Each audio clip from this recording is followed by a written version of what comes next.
पूछो। आज आए हुए हैं माता जी के दरबार पे। आज हमारे एक भाई साहब हैं, उनसे हम बात करना चाहेंगे। भाई साहब, आपका नाम क्या है? विवेक। चलिए, बहुत ही प्यारा नाम है यार। अच्छा, हम आपसे पूछना चाहेंगे, आप ये नाखून क्यों बढ़ाए हैं? किस मतलब क्या सोच से बढ़ाए हैं? बोलो बोलो। कुछ तो सोच रखे होंगे कि हम नाखून बढ़ा लें, कुछ हमारे लिए फायदेमंद होगा, या फिर चमड़ा उखाड़ने के लिए, या फिर किसी चीज़ को नोचने के लिए, ऐसा कुछ क्या तो होगा। लक्ष्य है आपका, बताइए तो। लक्ष्य कुछ नहीं, मतलब कोई भी काम होता है। हाँ, तो नाखून से होता है। क्या काम होता है कि नाखून से हमारे लोग का कौन सा काम रुक रहा है? आपका नाखून से काम होगा और हमारे लोग का कौन सा काम रुक रहा है, बताइए, हमको जवाब दीजिए। काम कुछ नहीं रुका है। तो क्यों ऐसा बड़ा करके? क्या आप जानवर हैं इधर? क्या जानवर हैं कि पंछी हैं कि पशु हैं कि शैतान है? बताइए, इंसान का जन्म हुआ है तो क्यों नाखून बड़ा हुआ? क्यों बढ़ाए हो? इसका जवाब दीजिए। जानवरों का बड़ा होता है, नाखून से मांस निचोड़ते हैं। एक पंछी होता है, अपने पंजे से फल को नोचता है और खाता है, अपना पेट भरता है। और एक पशु है, वो आसुरी वृत्ति का है। तो आप तो देवता वृत्ति के हो, तो क्यों बढ़ाए हो? दिखाओ इधर, क्यों बढ़ाया? जवाब दो। आप यहाँ मानव तन पाने से क्या फायदा, बताइए। बात नहीं। गलती माना गले हाथ से। जो ऐसे नाखून बढ़ाता है, लड़की हो चाहे लड़का हो, वो शैतान होता है और उसका चरित्र शैतान का हो जाएगा। इंसान, उसके अंदर से परमात्मा निकल जाएंगे, उसका मौत हो जाएगा और अपने माता पिता की बात नहीं मानेगा। किसी बहन बेटी की शादी होगी और उसको मारोगे पीटोगे और सुपुरखा जैसा चरित्र होगा। बहुत लोग गुरुजी अपने घर नाखून के बढ़ाते तन हैं के ना, मन के नात रिश्तेदारों से हाथ धो जाओगे बेटा। क्या नाम है इनका? मारपीट करने के लिए बहुत लोग नाखून मारपीट करेंगे तो। विवेक पाल। विवेक। तो यही विवेक माने ज्ञान। क्या? अब आपके पास ज्ञान नहीं है, ज्ञान के पास आते रहो, गुरु जी के पास। बोलो शेरावाली मैया की जय। लेके जा करके काट दो ना, काट दोगे ना?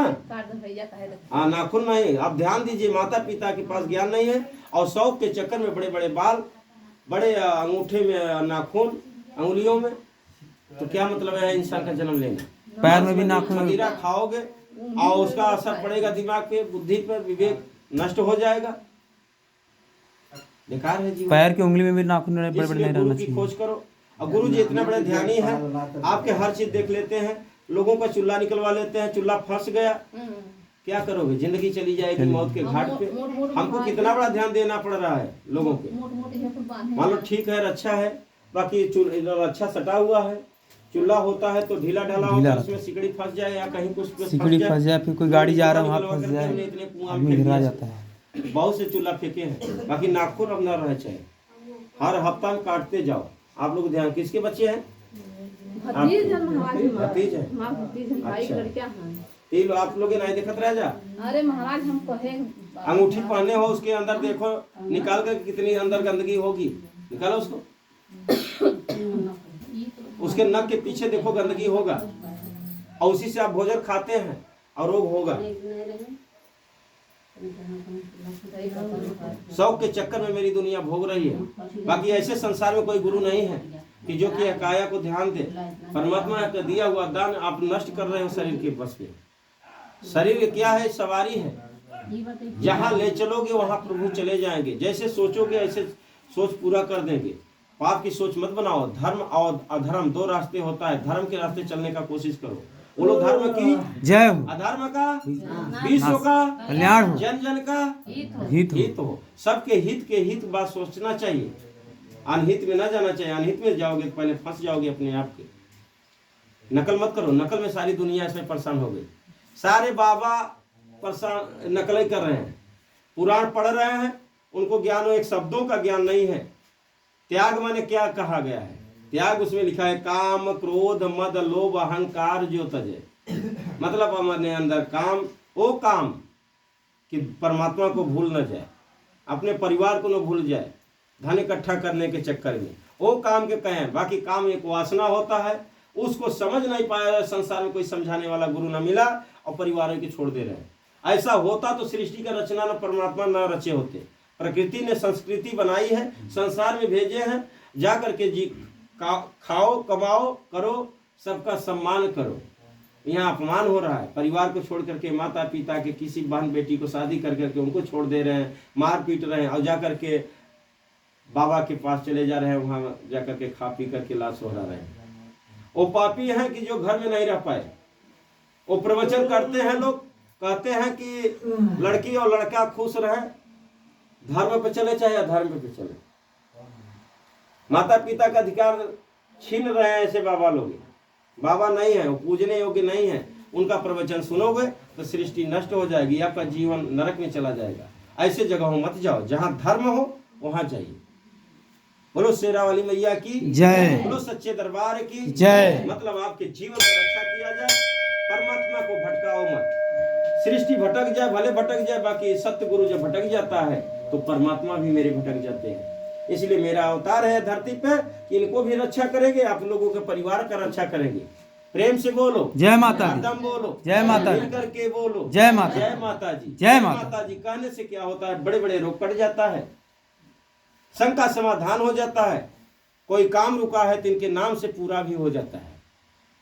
अबे हमने हाल में एक माता ने जसोर पहाड़ी से आई है, गुजराती नाम की बुढ़ापा माता जी थी, और 4 बीघे जमीन लिखाई दीपनगर में, और उनका 4 साल से खाली दाखिल नहीं हो रहा था।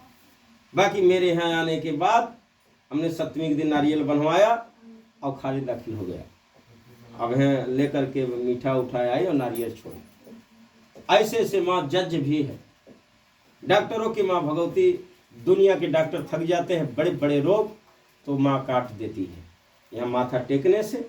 और मेरी दुआ और नारियल जल जीवन है, पीने से काम सब कुछ हो रहा है, सब शरीर सोवरन हो रही है। क्यों? शक्ति से।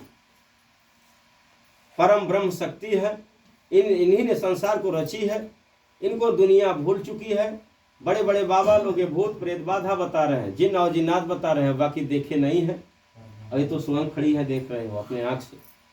बाकी दुनिया को मूर्ख बना करके अपना स्वार्थ में अपना धन भजा रहे हैं, उनको भी नरक में जाना पड़ेगा। बोलो शेरा वाली मैया की जय, बोलो खरहरा धाम की जय। ये सच्चा धाम है, यहाँ सत्य ज्ञान दिया जाता है, धर्म के रास्ते चलाया जाता है, पाप के रास्ते से निकाला जाता है। मोक्ष जने चले जाओ। मानो तन बेकार बा एक हरि नाम के बिना। जब तक गुरु जी नहीं सत्य मिलेंगे तब तक ये जीवन भटकता रहेगा। बोलो सच्चे दरबार की जय। प्रेम परमात्मा का नाम है, भाव भक्त का नाम होता है। जब काया में भाव जागेगा तो परमात्मा का दर्शन होगा। जब अपने अंदर छल कपट रहेगा तो कितनों करो लाख पूजा, करो लाख चतुराई, बाकी ये आपसे दूरी भागते चले जाएंगे। खोजते खोजते पूरी जीवन खो जाएगा, पाओगे नहीं। इसलिए गुरु की खोज करो। गुरु मिले न साचा, तब तक करो 10 पाचा। खोजते रहो। बड़े बड़े मंदिर देख करके, उनके व्यवस्था देख करके मत झुक जाओ, उनके में सत्यता की खोज करो। सत्य है कि नहीं है? असत्य रास्ते तो नहीं जा रहे हैं। इसमें आत्मा, शरीर में आत्मा दिया हुआ दान माँ भगवती का जीवदानी है, दान करती है 1,84 योनियों में। और उन्हीं को लोग भूत बता रहे हैं, प्रेत बता रहे हैं, और कर्म को दे झांक ही नहीं रहे हैं। मांस खा रहे हैं, दारू पी रहे हैं, अंडा खा रहे हैं, लहसुन प्याज खा रहे हैं, दूध को फाड़ रहे हैं। उससे बड़ा कौन भूत है? उससे बड़ा कौन सा भूत है? उसी से रोग आता है। मेरी खोज है कि दवा नहीं करना पड़ेगा। आप मेरे बताए हुए अनुसार चलो, परहेज करो, माता का नाम जपते रहो। न रोग, न भोग, न गरीबी, और न जात पात का भेदभाव रह जाएगा। जात पात की जन्म नहीं हुआ है। मानव जाति एक धर्म की जात है, सब एक समान है। बाकी यहाँ कर्म खराब कर चुके हैं, कर्म उनको पता नहीं है। कुकर्म है तो रोग है, किसी को पीड़ा दिए हैं तो पीड़ा पाना है। भगवान छोड़ेंगे नहीं, क्योंकि सबके अंदर रहते हैं। किसी को मैंने सताया, कुछ भले से समय ले लेंगे, बाकी आपको बिना सताए छोड़ेंगे नहीं, भजाएंगे जरूर। इसलिए इनसे भय खाओ, ईश्वर से। आज दुनिया ईश्वर को नहीं जानती है, ओझा को जानती है, डॉक्टर को जानती है। बस तुरंत पहुंच जाएंगे डॉक्टर के पास।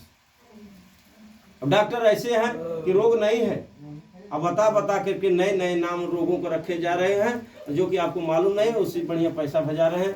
आपके पास किडनी नहीं खराब है, कह देंगे किडनियाँ खराब है, पथरी नहीं है, गैस का रोग है, गैस का न दवा कर करके आपको ऑपरेशन करके भजा रहे हैं। मेरा ये सोच है, पहले माँ के दुआ लो, गुरु जी के पास आइए, कर्म सुधार लो, अपना कमाओ खाओ, बढ़िया अपना जीवन सुलभ करो। कहे बड़े भाग्य मानो तन पावा, और सुर दुर्लभ ग्रंथन गावा। साधन धाम मोक्ष करे द्वारा, जय पाई भजई पर लोक सवारा। भजन का मतलब भाव, अप्रेम, अटल विश्वास, गुरु जी का ज्ञान। जब ज्ञान मिल जाएगा तो आपके दर्शन हो जाएगा, आपके हर चीज समझ में, अपना जन्म समझ में आ जाएगा, कर्म समझ में आ जाएगा कि मेरा कर्म क्या है, प्रधान है। कर्म प्रधान न विश्व कह राखा, जो जस करहि तस फल चाखा। अपने कर्मों का फल सबको मिलता है। कुकर्म है तो दुख, रोग, भोग, गरीबी, नाना प्रकार की लड़ाई झगड़ा होगा, क्रोध आएगा, जिंदगी जहर बन जाएगी। और कर्म मेरा प्रधान है, जब कर्म होगा सुख शांति मिलेगा, हर सोची हुई मुराद पूरा होगी, और सबसे प्रेम होगा। कोई ना आपका दुश्मन होगा, न कोई आपका विरोधी होगा, न कोई लड़ाई झगड़ा होगा। आज से जाकर के नाखून काट लो शांति तत्काल। हर हफ्ते में अपना अंग देखते रहो, नहीं तो अगला जन्म कहीं कुत्ते को हो जाए, या तो पशु को हो जाए, या तो इसी रूप में वह शैतान का रूप है। क्या वो देखने में अच्छा लग रहा है? नहीं है? तो पता नहीं कैसे खाना खाते हैं, हमको समझ में नहीं आता है। नाखून बढ़ाने गुरु जी खाना नहीं खाना बनता है, बताओ ना गंदगी भरी रहती है। कितना गंदा गंदा चीज खाओगे तो जब गंदा परमात्मा के अंदर जाएगा, नकारात्मक सोच होगी, दुर्बुद्धि पैदा होगा, गुस्सा आएगा, जिंदगी जहर बनेगी। कहोगे कि फांसी लगा लें, जहर खा लें। ऐसे ऐसे लोग जहर खा करके बच्चे मर जा रहे हैं या घर छोड़ करके भाग जा रहे हैं। माता पिता के आंख में आंसू आ रहा है, रो रहे हैं कि मेरा बच्चा भाग गया। हमारे यहाँ हर प्रकार के लोग आते हैं, हर रोगी आता है, भोगी आता है, बच्चों से परेशान आते हैं, अपने पीड़ा से आता है। सब यहाँ ज्ञान की दृष्टि से उसकी ज्ञान खोला जा रहा है। और अपने कर्म सुधारो, खान पान सुधारो, न मांस खाया जाएगा, न अंडा खाया जाएगा, न छेना पनीर खाया जाएगा, न लहसुन प्याज घर में रह चाहिए।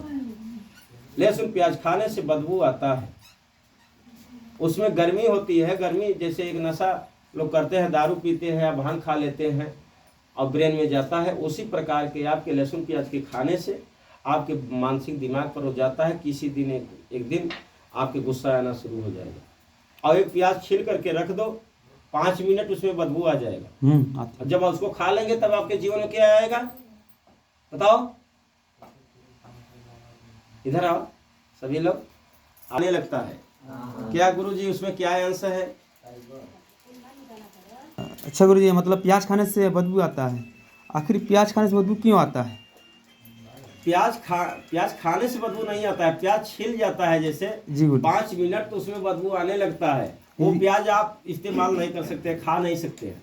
वो तो है। क्यों? वो राहु और केतु के ब्लड से पैदा हुआ है। जैसे समुद्र में मंथन हुआ था और जो इसमें 14 रत्न निकले, उसमें एक अमृत निकला था। उसमें असुर लोग लेकर के वह घड़ा लेकर के भाग गए। देवता लोग क्या सोचे कि शुक्राचार्य दिए हैं, शुक्राचार्य को शिव जी दिए हैं संजीवनी बूटी, मर जाने के बाद वो बूटी पिलाया जाएगा तो वो जिंदे हो जाएंगे। तो इसलिए विष्णु ने, गुरुदेव ने समुद्र का मंथन कराया। उस मंथन में एक उपाय मिले कि अमृत निकला। वो अमृत ले करके देवता भी भाग गए। सारे देवता आकर के विष्णु के पास आए और दुहाई करने लगे कि हम लोगों की जिंदगी कैसे बचे। तो नारायण ने एक उपाय नर और नारी का लीला कर करके उनके छीनने का उपाय बनाया। नारी के रूप में, मोहनी के रूप में नाच नचा करके के भरमा करके असुरों को चरित्र अपना दिखा करके वो मटके को ले लिया। उससे देवता को अमृत पान कराया और उनको विष पान कराया। क्योंकि शुक्राचार्य के शिव जी ने संजीवनी बूटी दिए थे, उनकी जीवन उपाय बना दिए थे दानों के। बाकी देवता ने अधीन हो गए। तो अमृत का पान कराने के बाद उसी में से एक इंद्र के रूप में राहु और केतु ने रूप अपने बना करके जा करके अमृत का पान कर लिया। विष्णु ने, प्रभु ने पहचान नहीं कर पाए, गन नहीं पाए और उनको भी पिला दिए। रूप बदल करके आया तो पिला दिए उसको अमृत पान। तो माता जगदम्बा ने, जो जगत के पालन के कहे विश्व पोषण कर जोई, माँ भगवती ने, लक्ष्मी ने, वो कही नारायण से कि आप अपने देवता के गने क्यों नहीं? कहे हाँ भूल हो गया, हमारे देवता तो 5-7 लोग हैं, 9-10 कहाँ से हो गए। तो उन्हीं ने अपने चक्र विष्णु ने छोड़े तो मुख से यहाँ तक अमृत चला गया था, इसलिए वो आपको खाने में अच्छा लगता है, ठीक है। और बाकी उसमें बदबू आता है कि ब्लड का अंश से गिर करके वो धरातल पे पैदा हुआ है। उसमें मांस और ब्लड का अंश होता है, और एक गुस्से वाले नकारात्मक के ब्लड से, दानों के ब्लड से वो पैदा हुआ है। इसको खाने से गुस्सा आता है और रोग बना लेता है। जब उसमें 5 मिनट उसके छिलका छीले जाए और बदबू आ जाता है तो आपके खाने में बदबू आएगा कि नहीं बच्चों? आएगा ना। तो क्यों खाते हैं? आपसे खाना बंद करोगे कि नहीं? यस। बंद कर दोगे ना? हाँ। ठीक, बंद कर देना, मत खाना, बेमुरब्बत उसको हटा दो। उसको खाओगे तो रोग आएगा, आपके शरीर में काया में दुर्गंध आएगा, और आपके माता पिता अच्छे नहीं लगेंगे, आप भी बच्चों माता पिता के अच्छे नहीं लगेंगे, क्रोध आएगा, जिंदगी जहर बन जाएगी, ये मानव तन बेकार हो जाएगा। इसमें अच्छे अच्छे दाल, सब्जियां, रोटी, चावल, फल फूल, आपके लोग भगवान भगवती ने स्वयं अवतार लेकर के अन्नपूर्णा के रूप में, अन्न के रूप में आई है, उसको बढ़िया माँ भगवती के प्रेम से खाइए। किसी को आहार मत छीनिए, मत अपना आहार किसी को खिलाइएगा। हर काया में प्रभु हैं, बाकी शरीर परिवर्तन है, शरीर परिवर्तन करके 184 में आए हैं। कीड़ा मकोड़े, जीव जंतु, पेड़ पालो, पशु पंछी बनकर के आए हैं। बाकी लिखे कि बड़े भाग्य मानव तन पावा, असुर दुर्लभ ग्रंथ न गावा। बाकी यहाँ लोग क्या कहते हैं, रामचरितमानस पढ़ेंगे, विष्णु पुराण पढ़ेंगे, शिव पुराण पढ़ेंगे, ऐसे ऐसे 18 पुराणों की रचना हुई है। 18 पुराण ग्रंथ पढ़ने से आप मोक्ष नहीं जाएंगे जब तक अपना कर्म नहीं सुधारेंगे। जब तक गुरु जी सतगुरु नहीं मिलेंगे तब तक नैया भंवर में डूब जाएगी।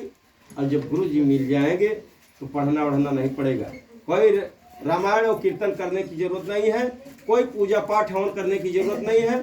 सिर्फ गुरु जी का ज्ञान हो जाए तो भगवान आपका स्वयं दर्शन करने घर में जाएंगे। कर्म मेरा प्रधान है, कर्म मेरा प्रधान है, तो बनोगे प्रधान। यस।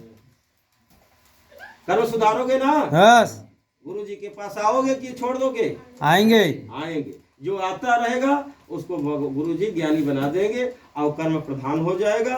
सुख शांति बढ़िया, हर सोची मुराद पूरा होगा। बोलो शेरा वाली मैया की जय, खररा धाम की जय, जगत जननी जगदम्बा की जय, बोलो सच्चे दरबार की जय।